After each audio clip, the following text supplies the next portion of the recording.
Vamos abrir a Bíblia. O livro de Daniel, capítulo 2, versículo 48. Livro de Daniel, capítulo 2, versículo 48. Talvez a tradução seja diferente dos irmãos, mas vamos meditar na palavra do Senhor. Coloquemos de pé essa noite, meus irmãos, em reverência à palavra do Senhor. Daniel 2, versículo 48 e 49.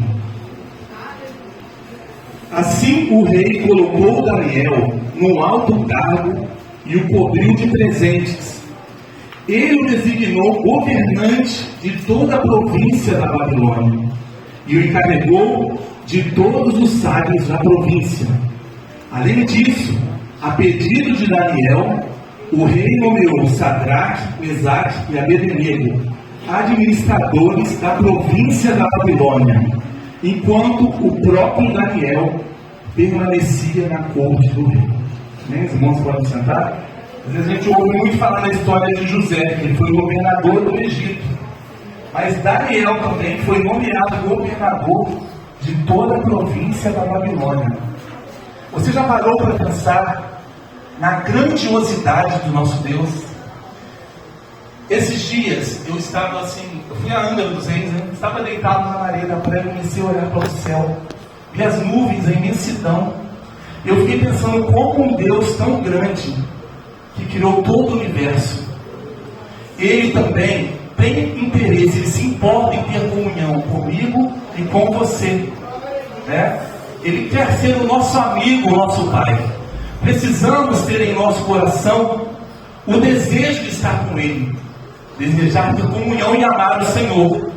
E para entender o seu propósito para a humanidade, Deus deixou a sua palavra em 66 livros, escrito por mais de 40 autores. Aqui nós temos profetas, reis, sacerdotes, discípulos de Jesus. E os profetas Isaías, Jeremias, Ezequiel, Daniel, Oséias, Joel, Amós, Obadias, Jonas, Miqueias, Naum, Abacuque, Sofonias, Ageu, Zacarias e Malaquias profetizaram, uns para o reino do norte e outros para o reino do sul, né? Mas hoje nós vamos meditar no livro do profeta Daniel. Antes de Daniel ser levado para o exílio da Babilônia, onde ele morava? Em Jerusalém, na tribo de Judá. Então você imagina Daniel vivendo em Jerusalém. Ele era de classe nobre, ele vivia entre os reis, junto aos seus pais, que lhe ensinam as leis de Deus. Então, Daniel, em Jerusalém, lá na tribo de Judá, ele morava com seus pais, ele teve um ensinamento de Deus. Em Deuteronômio 6, alguns versículos, vemos a importância do ensino dos mandamentos de Deus e estatutos, que nos diz assim: guardes todos os teus estatutos e mandamentos que eu te ordeno, tu e teu filho e o filho de teus filhos, todos os dias da tua vida. Este era o ensino que Daniel tinha lá em Jerusalém. Para que os teus dias sejam prolongados, ouve Israel, o Senhor é o único Deus. Aleluia. Então, quando Daniel foi para o exílio, já tinha o quê? Um fundamento, um ensino do Senhor. Obrigado. Por isso é importante que nós tenhamos os ensinos da palavra de Deus, e que essa palavra seja o quê? Guardada em nosso coração. Então Daniel e os seus amigos, viviam tranquilamente lá no palácio em Jerusalém, em Judá. E o rei também, Só que havia uma palavra de juízo contra aquela tribo. A tribo de Judá havia uma palavra de juízo. E nós podemos abrir a Bíblia aqui no livro de 2 Reis, capítulo 20, muito tempo antes de Daniel viver. 2 Reis, capítulo 20, 16 a 19, nos diz assim: o profeta Isaías chegou ao rei Ezequias e disse assim: ouça a palavra do Senhor. Um dia, tudo que se encontra em seu palácio, bem como tudo que os seus antepassados acumularam até hoje, será levado para a Babilônia. Nada restará, diz o Senhor. Alguns de seus próprios descendentes serão levados e eles serão eunucos no palácio do rei da Babilônia. Então, Daniel, ele era da classe nobre. Antes mesmo dele ter nascido, já havia uma profecia contra o reino de Judá. Jeremias também, por exemplo, aqui em Jeremias capítulo 25, deixa eu abrir rapidamente aqui.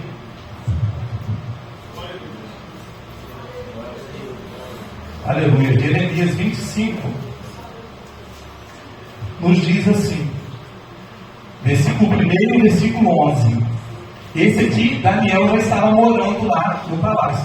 Daniel já era vivo aqui quando houve essa profecia. A palavra veio a Jeremias a respeito de todo o povo de Judá, no 4º ano do rei Joaquim, filho de Josias, rei de Judá, que foi o 1º ano de Nabucodonosor, rei da Babilônia. E no versículo 11, temos aqui: toda esta terra se tornará uma ruína desolada, e essas nações estarão sujeitas ao rei da Babilônia durante 70 anos. Isso porque aquele povo em muitos momentos desobedeceu aos juízos, aos estatutos do Senhor. Então havia uma promessa que aquele povo seria levado cativo. Então, Jeremias já havia profetizado durante 23 anos e o povo duro, o povo não se convertia. Desde o reinado de Josias, a palavra do Senhor já vinha sendo anunciada.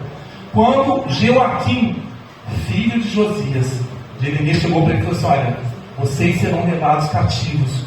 Esta cidade vai ficar deserta. E tudo quanto tiver aqui será levado para os palácios da Babilônia. Então agora, você pode imaginar as pessoas sentindo-se totalmente seguras, como a gente vive atualmente. As pessoas sempre têm uma certa segurança por ter dinheiro, ter carros. Eles viviam seguros lá no palácio da Babilônia e de repente ouve que existe um exército vindo e o exército cerca a cidade de Jerusalém. E aquele exército cercando a cidade, uma tática militar, fez bloqueios.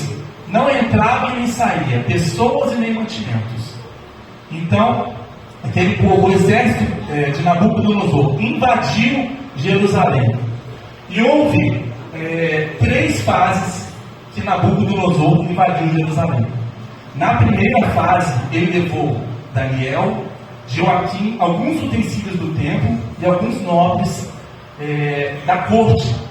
Na segunda fase, ele levou 10.000 homens, inclusive o profeta Ezequias estava nessa segunda fase.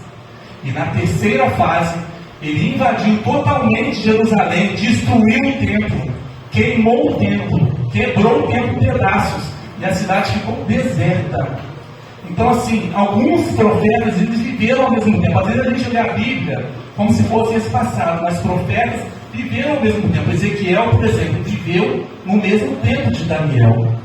Como um rei, em seu primeiro reinado, Nabucodonosor, conseguiu invadir uma cidade fortificada e levar cativo o povo. O Senhor entregou aquele povo nas mãos de Nabucodonosor por desobediência daquele povo.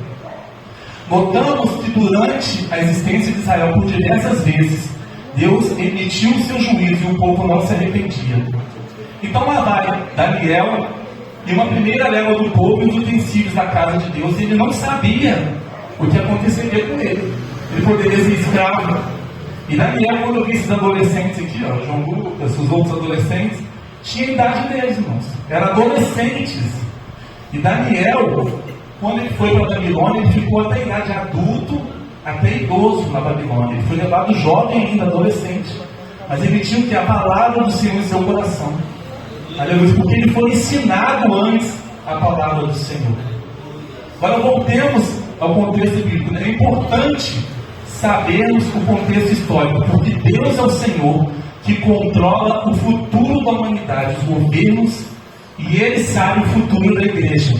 E Daniel é um dos profetas que profetizou o desenrolar do governo humano e o fim dos tempos. Peço que os irmãos fiquem até o fim da mensagem, porque nós iremos passear na palavra do Senhor. Não tenha pressa de ir embora. Amém? Então, é importante entender que alguns profetas anunciaram para o norte e outros para o sul. E para isso a gente precisa voltar lá no antepassado. É um resumo bem rápido. Quando Deus chamou Abrão, e disse: sai da tua terra e da tua parentela para uma terra que eu te mostrarei, e far-te-ei uma grande nação. Abençoarei os que te abençoarem, amaldiçoarei os que te amaldiçoarem. Em ti serão benditas toda a família da terra. Deus mudou o nome de Abrão para Abraão. Abraão teve o seu filho Isaque. Isaque teve Esaú e Jacó. E Jacó, o que ele fez? Ele pegou o direito da primogenitura. Aí nós temos Abraão, Isaque e Jacó. Pegou o direito da primogenitura e depois disso ele fugiu de seu irmão Esaú. Andou fugitivo. E lá na terra onde ele foi morar, ele teve seus filhos, suas mulheres, servos, ele enriqueceu. E um dia, Jacó precisou retornar para perto de seu irmão. Ele precisou reconciliar com seu irmão Esaú. E quando Jacó volta para poder reconciliar com seu irmão, imagina só, você ficar muito tempo fugido do seu irmão, brigado com ele, você pegou a bênção no lugar do seu irmão, você tem que voltar. Imagina o medo de Jacó. E qual a tática que ele usou? Ele falou assim: olha, eu vou com os meus servos. Ele estava lá no Val de Jaboque. Val é o quê? Um vale onde tem várias montanhas ao redor. E ele precisava atravessar um ribeiro. Esse ribeiro ele faz corda, né? O Rio Jordão. Ele precisava atravessar esse ribeiro. O que ele fez? Vou mandar os meus servos primeiro. Estes meus servos vão levar presentes para o meu irmão. Quem sabe ele me perdoa, né? Ele quis fazer um agrado primeiro para o irmão que estava há muito tempo sem ver. Então, ele mandou os servos que levaram. Não levaram iPhone, não. Levaram cigarros, né? Era o presente da época, né? Levaram carneiros, camelas e as crias, vacas e os novilhos, né? Então os servos vão antes na frente. Jacó passa em seguida, suas mulheres, servos. Passou pelo rio. E era noite. Quando Jacó está lá, ele ficou no arraial sozinho. Passou todo mundo, imagina só. Ele devia estar muito ansioso, irmãos. Porque assim, há muito tempo sem ver o irmão. Brigados. E ele muito ansioso, ficou sozinho naquele arraial. De repente apareceu um homem. Ele não conhecia aquele homem.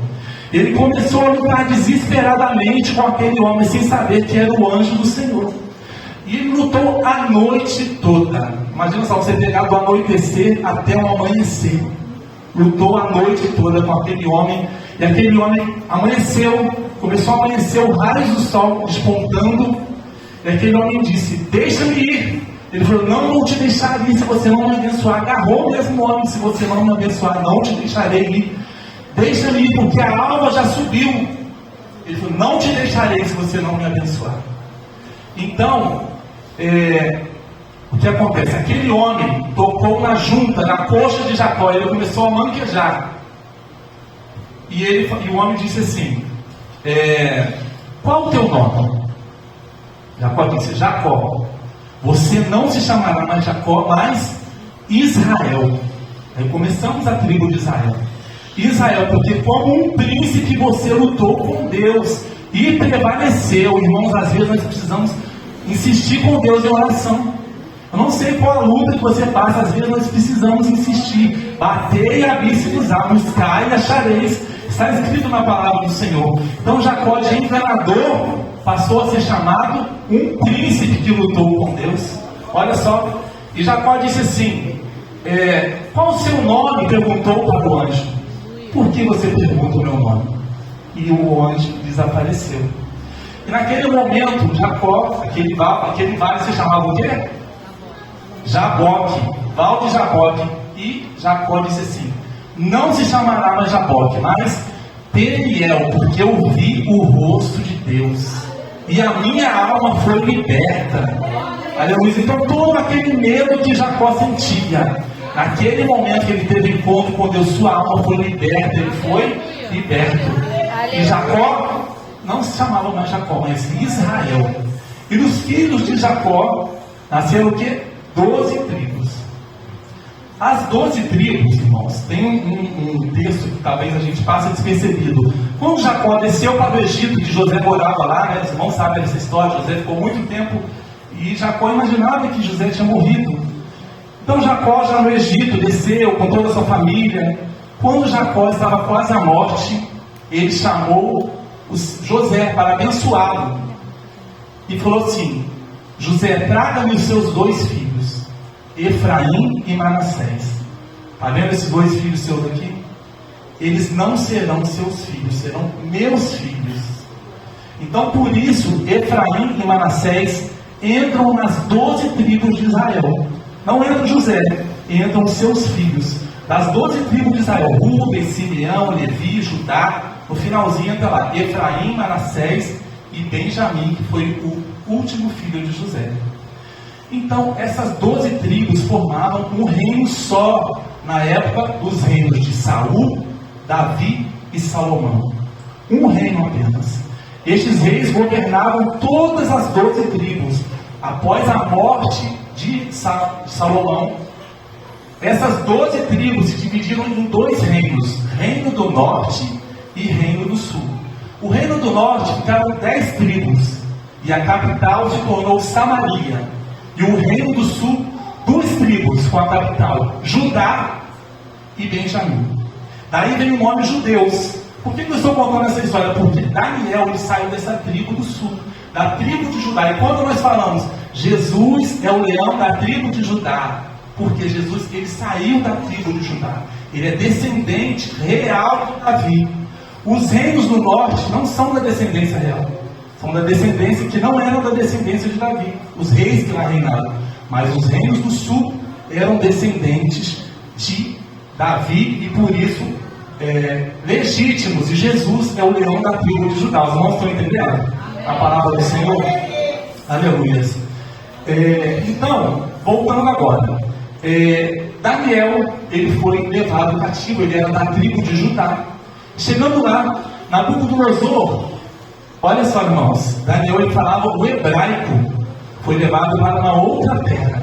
Quando lá chegou, Nabucodonosor disse para Aspenaz, o seu chefe, disse assim, chefe dos eunucos: eu quero que você me traga desses jovens aí de Israel, me traga os novos, inteligentes, os sábios, e você vai treinar eles por 3 anos, para que eles me sirvam em minha presença.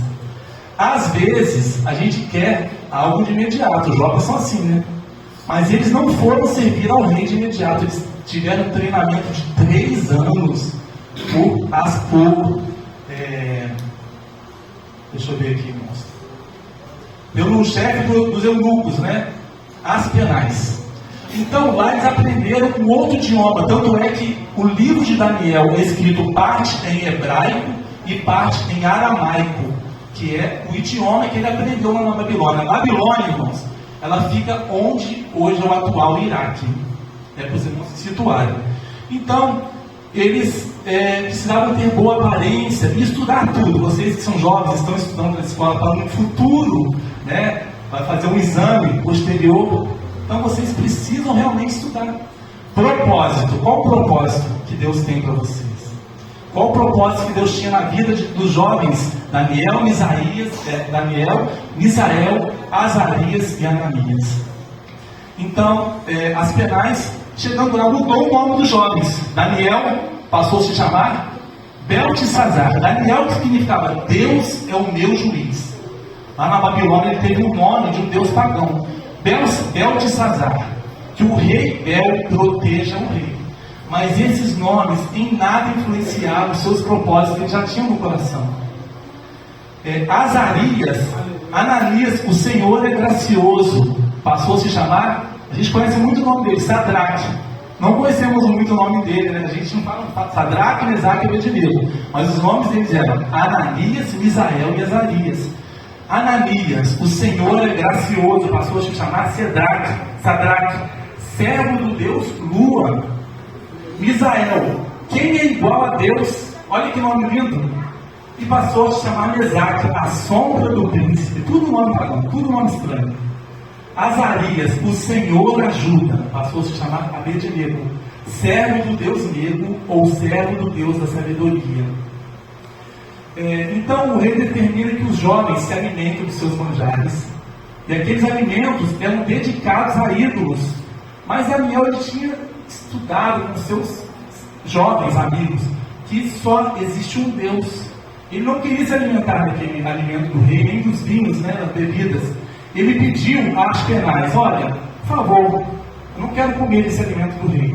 Só que Aspenaz teve medo. Ele disse: se eu fizer isso que vocês estão me pedindo, vocês vão aparecer entristecidos e o rei vai me matar. Daniel não se calou, ele foi até o cozinheiro. Às vezes a gente acha que Aspenaz que deu, não, ele foi até o cozinheiro, o dispenseiro: olha, faz uma prova aí, 10 dias só, comendo legumes e água, e depois você faz um teste para saber como vai estar o nosso semblante. 10 dias após, eles estavam mais gordos, mais bonitos e cumprindo o propósito de Deus para eles. Então, isso não foi só por causa dos alimentos, mas porque Deus estava com eles.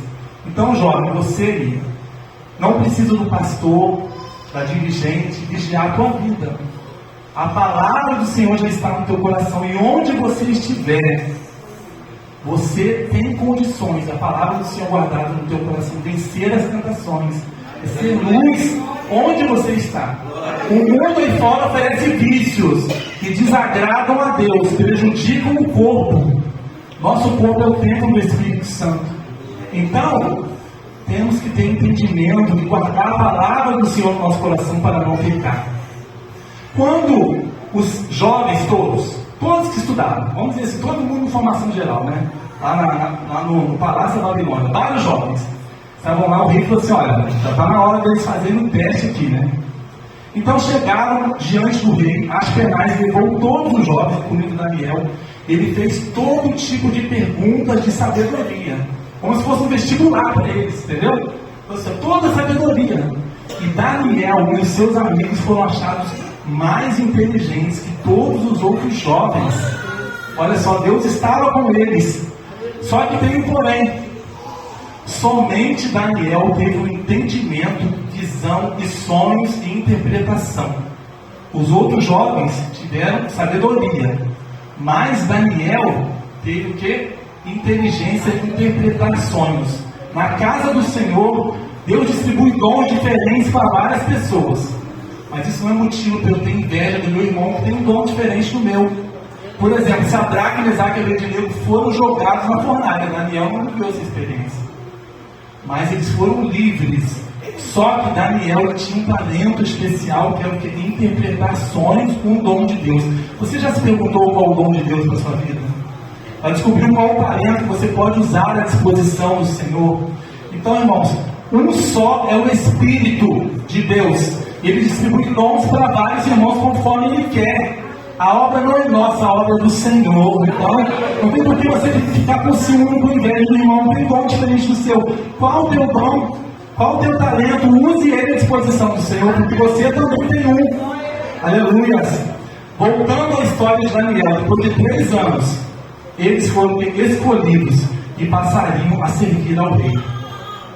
E agora, passaram alguns anos, Nabucodonosor teve um sonho. E ele sonhou com uma grande estátua. Só que aquele sonho, o que ele fez? Aquele sonho, ele mandou chamar todos os sábios da Babilônia. Os sábios, mas Daniel e os amigos dele não estavam lá. Mandou chamar os sábios. Ele disse assim: olha, eu quero que vocês me digam o sonho e a interpretação. Porque ele sonhou, teve uma visão à noite, e aquele sonho, ele ficou desesperado. Porque ele se amedrontou com aquele sonho, não conseguia mais dormir. Então chamou os sábios da Babilônia: interprete o sonho para mim. E aqueles sábios falaram assim: isso é impossível. Nunca nenhum rei pediu que eu dissesse o sonho e a interpretação. Olha, se vocês me dessem o sonho e a interpretação, seriam presenteados, honrados. Como não me deram, todos vocês serão executados. E lá vai Arioque, o capitão da guarda, cumprir a ordem do rei. O rei mandou, tem que fazer. Então ele vai cumprir a ordem do rei, pega todos os sábios, pega Daniel, Misael, Azarias e Ananias. E Daniel pergunta: mas o que aconteceu? Eu não estou sabendo o que aconteceu. Porque ele não ficou sabendo dessa informação. Arioque disse para ele, e ele foi ao rei. Daniel foi ao rei e disse assim: rei, peço que você me dê um prazo, e eu te darei o sonho e a interpretação. Eles estavam correndo o risco de morrer. E Daniel chegou aos seus 3 amigos e disse assim: olha, roguemos ao Deus do céu, porque este sonho não tem capacidade humana para interpretar e para imaginar o que o rei sonhou. Roguemos ao Deus do céu para que ele nos dê o sonho e a interpretação. Então eles foram para o joelho. E eles não foram sozinhos, cara. Todos oraram com o mesmo propósito. E um dia Deus, à noite, deu a visão e a interpretação para Daniel. Enquanto Daniel foi se apresentar ao rei, Nabucodonosor disse: você tem essa interpretação e o sonho? Ele disse assim: o Deus no céu, né?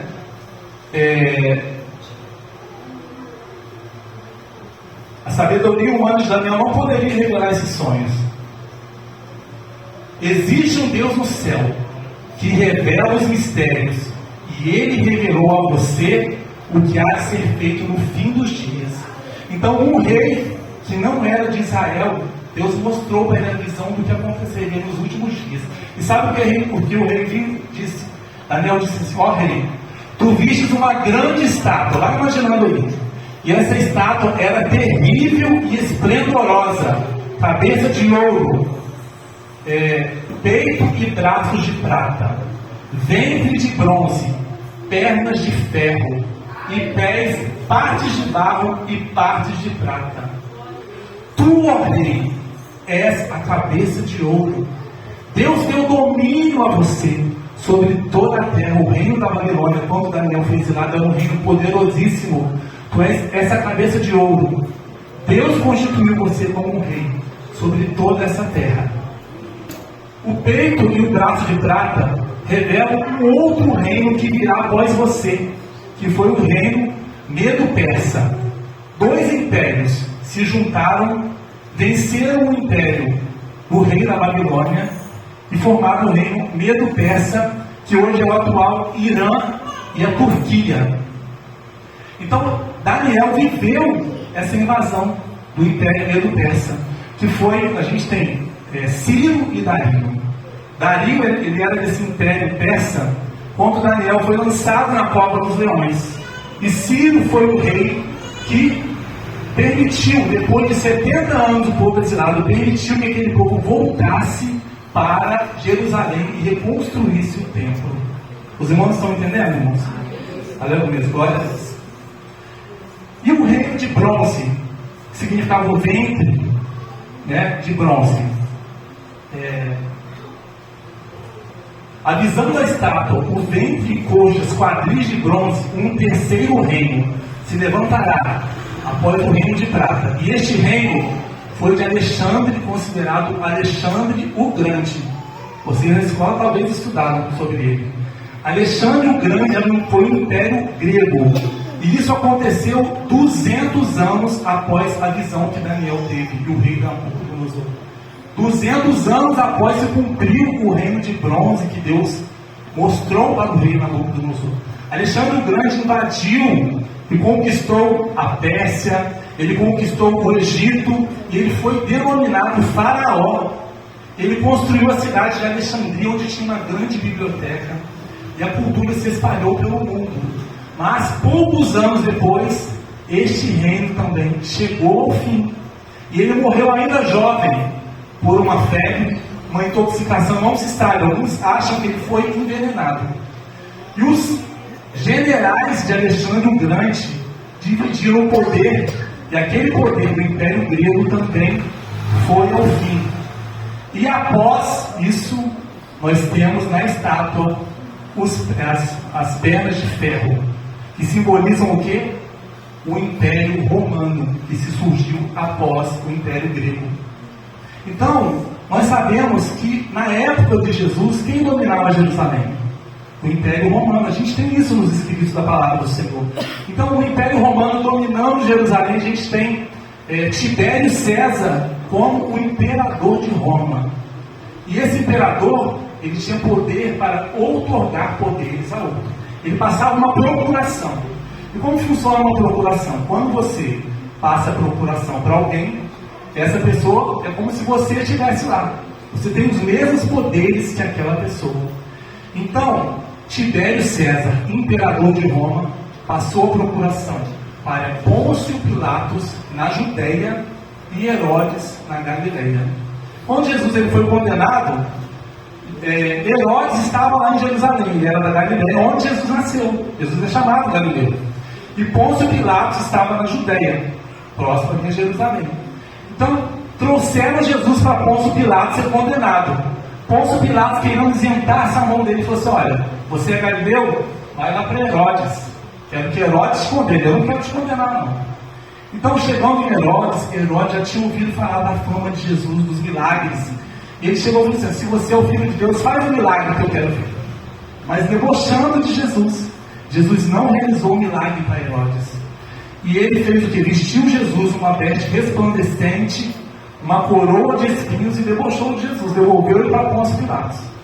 E Pôncio Pilatos condenou Jesus à crucificação. Alguns anos após Jesus ressuscitou, o cristianismo foi avançando. Em 67 depois de Cristo, Nero foi um imperador terrível de Roma, que colocou fogo nos cristãos. Eram tochas humanas, cristãos foram crucificados, lançados à arena para leões comerem os cristãos. E Jesus havia profetizado que o templo de Jerusalém também seria destruído. E 70 anos depois, o imperador Tito invadiu Jerusalém e destruiu completamente o templo de Jerusalém. Hoje, quando a gente olha as filmagens, só vê o muro chamado Muro das Lamentações, que é uma parte que ficou do templo de Jerusalém.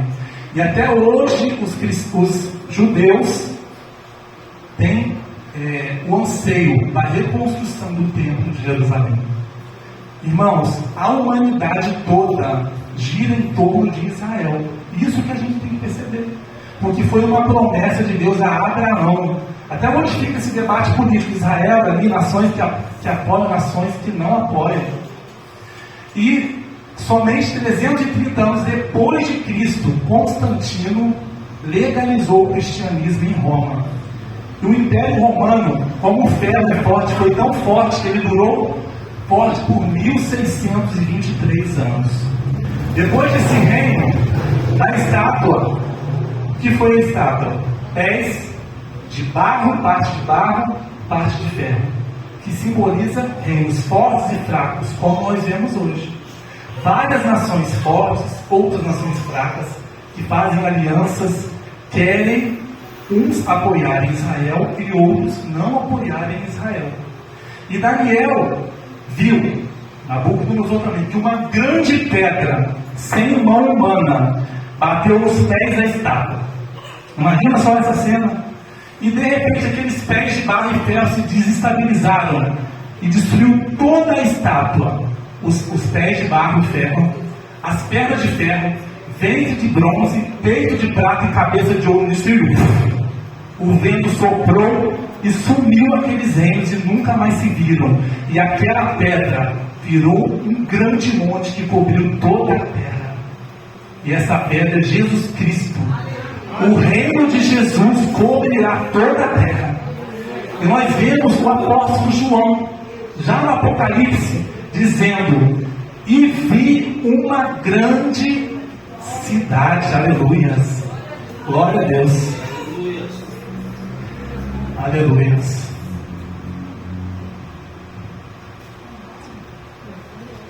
A revelação de Jesus sobre a Nova Jerusalém. João tem essa linda visão e mostrou-me a grande cidade, a santa Jerusalém, que de Deus descia do céu. Haverá um novo céu e uma nova terra. E a Bíblia diz que o mar, que a gente vê, não existirá mais, porque o mar faz separação de nações. Existirá uma grande terra, um novo céu e uma nova terra. E Jesus diz o que? Na casa de meu Pai há muitas moradas.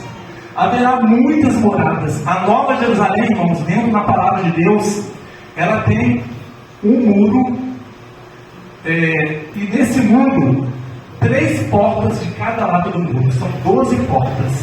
Em cada porta, um anjo em cada porta. No alto de cada porta, o nome das 12 tribos de Israel que eu falei anteriormente, que são Rúben, Simeão. Cada porta, irmãos, não é porta de madeira, é uma pérola. Mas essa porta ficará aberta, porque não haverá necessidade de fechar. Só os salvos estarão nesta santa cidade. Os fundamentos da Nova Jerusalém, que a gente coloca concreto e ferro para fazer a fundação da casa, serão pedras preciosas. E neste fundamento são os nomes dos 12 apóstolos de Jesus.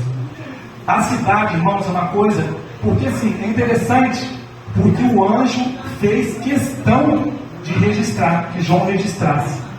Trazendo para a medida de hoje, imagina só, a cidade tem um muro de 64 metros de altura, tem um comprimento de 2.200 quilômetros de comprimento, 2.200 quilômetros de largura e 2.200 quilômetros de altura, irmãos. Já imaginaram isso?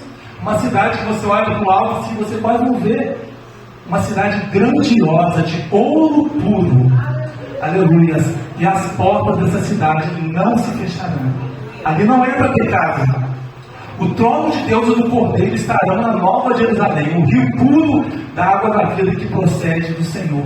Aí imagina só você caminhando, indo até a praça central da Nova Jerusalém, pegando um fruto da árvore da vida a cada mês. Essa árvore produz um fruto diferente. E as folhas das árvores são para a saúde das nações. Alguns estudiosos, a Bíblia nos diz que ali não haverá noite. Alguns estudiosos, teólogos, entendem que fora da cidade haverá noite. Mas ali não haverá na Nova Jerusalém. Por quê? Deus, quando criou o mundo, disse que o sol e a lua seriam estações perpétuas para estabelecer dias e noite. E na terra haverá reis, irmãos. As nações vão andar à luz da Nova Jerusalém. Os reis da terra trarão a sua glória para a Nova Jerusalém. E como eu faço para poder chegar nessa Nova Jerusalém? Lavar as suas vestes no sangue do Cordeiro. Aleluia. Para que você tenha direito a entrar na cidade santa, não fala pela porta, pelas portas. São 12 portas que você vai poder entrar pela Nova Jerusalém. E chegar lá, aquele que é limpo de coração verá a Deus. Olha só que privilégio. Aleluia. E um versículo que é muito importante. Como Moisés levantou a serpente no deserto, importa que o Filho do Homem seja levantado, para que todo aquele que nele crê não pereça, mas tenha a vida eterna. Porque Deus amou o mundo de tal maneira que deu seu Filho unigênito, para que todo aquele que nele crê não pereça, mas tenha a vida eterna. Irmãos, só entrará a santidade na Nova Jerusalém. E existe um pecado, além de vários registrados ali, que ficarão de fora dessa cidade. Existe um pecado que às vezes passa despercebido, foi e é o último pecado condenado na Bíblia, que ficarão de fora. Os mentirosos não entrarão no reino de Deus. E às vezes a gente fica assim, é só uma mentirinha. É uma mentirinha apenas, mas pela mentira entrou o pecado no mundo. Através da mentira houve a queda humana. E os mentirosos não entrarão no reino de Deus. Vamos ser verdadeiros uns com os outros. Vamos deixar a verdade do Senhor em nosso coração. E voltando, Daniel é um jovem diferenciado. Por quê? Ele foi um jovem culto, estudado, sábio. E ele teve o quê? Foi usado por Deus para ter a interpretação de tudo o que foi e tudo o que virá a acontecer no mundo. O Espírito e a noiva dizem, vem. E todo aquele que ouvir, diga, vem. Quem tiver sede, venha. E quem quiser, beba de graça da água da vida. Aleluia. Glória a Deus. Aleluia. Jesus está aqui esta noite. Se você sente que de alguma forma está afastado do Senhor, de repente pode ter esquecido ao Senhor, ainda há tempo para adorá-lo, para pedir perdão, para se reconciliar e morar com Ele na nova cidade, na nova Jerusalém. Amém.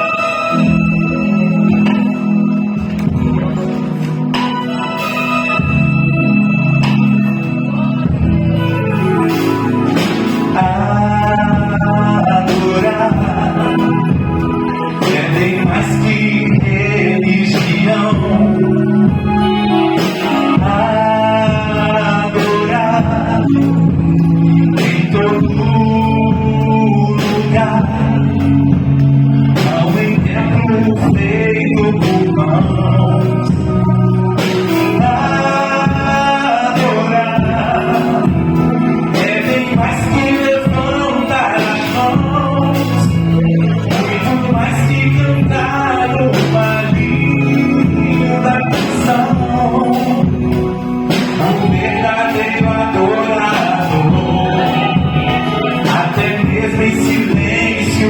glória através de um sincero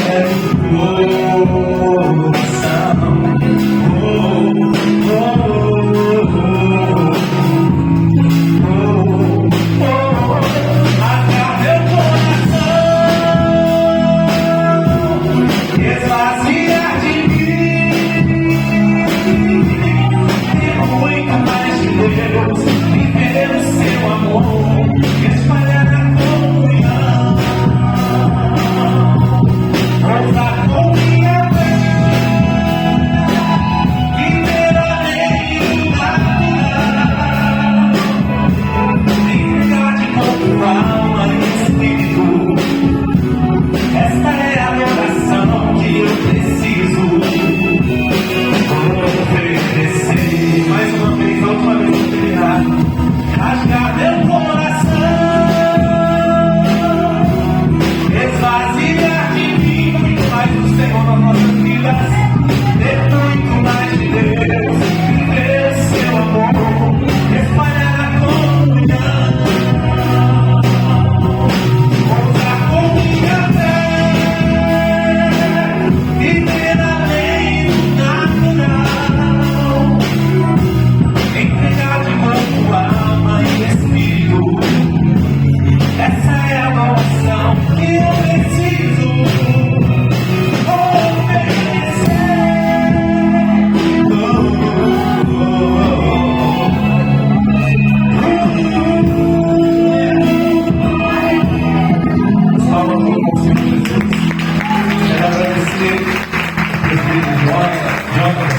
As coordenadoras Márcia e Zilanda pelo convite, né? Perdão pelas horas avançaram um pouquinho, mas falei que o que Deus tocou no meu coração nesse estudo essa semana, essa palavra produza frutos no coração dos irmãos, amém?